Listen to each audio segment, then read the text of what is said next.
ভালো রিটার্ন পাওয়াই কি একজন ফাইন্যান্সিয়াল প্রফেশনালের সবথেকে বড় দায়িত্ব, নাকি আপনার স্বার্থকে সবার আগে রাখা?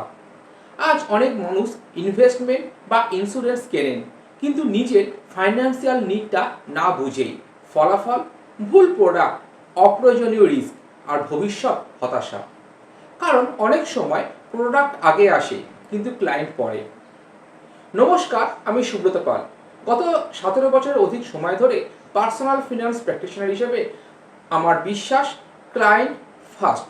মানে প্রথমে ক্লায়েন্টকে জানুন, অর্থাৎ ক্লায়েন্টের কথা শুনুন, তার পরিবার, তার লক্ষ্য, তার স্বপ্ন এবং তার দায়িত্বকে সবার আগে বুঝুন। প্রথমে ফাইন্যান্সিয়াল নিড অ্যানালাইসিস করুন, তারপর সলিউশনটা খুঁজুন। প্রথমে প্রোডাক্টকে ভালোভাবে জানা প্রয়োজন, কারণ একটি প্রোডাক্ট কখনোই সবার জন্য নয়। সম্পদ তৈরির আগে প্রোটেকশন নেওয়া জরুরি বলে বিবেচনা হয়। আর শুধু রিটার্ন নয়, রিস্ক, লিকুইডিটি বা তারল্যতা এবং গোল সব কিছুকে বিবেচনা করতে হবে। সব থেকে গুরুত্বপূর্ণ, ইনভেস্টমেন্ট করার পরেও ক্লায়েন্টের পাশে থাকা, কারণ জীবন বদলায়, তাই ফাইন্যান্সিয়াল প্ল্যানও সময় সময় রিভিউ হওয়া দরকার। এই স্বাধীনতা দিবসে শুধু দেশের স্বাধীনতা নয়, নিজের ফাইন্যান্সিয়াল ডিসিশনেও সচেতন ও স্বাধীন হন।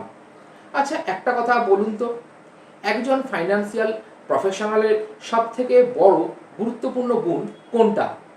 প্রোডাক্ট নলেজ, না ক্লায়েন্টের ফার্স্ট অ্যাপ্রোচ, নাকি দুটোই সমান গুরুত্বপূর্ণ?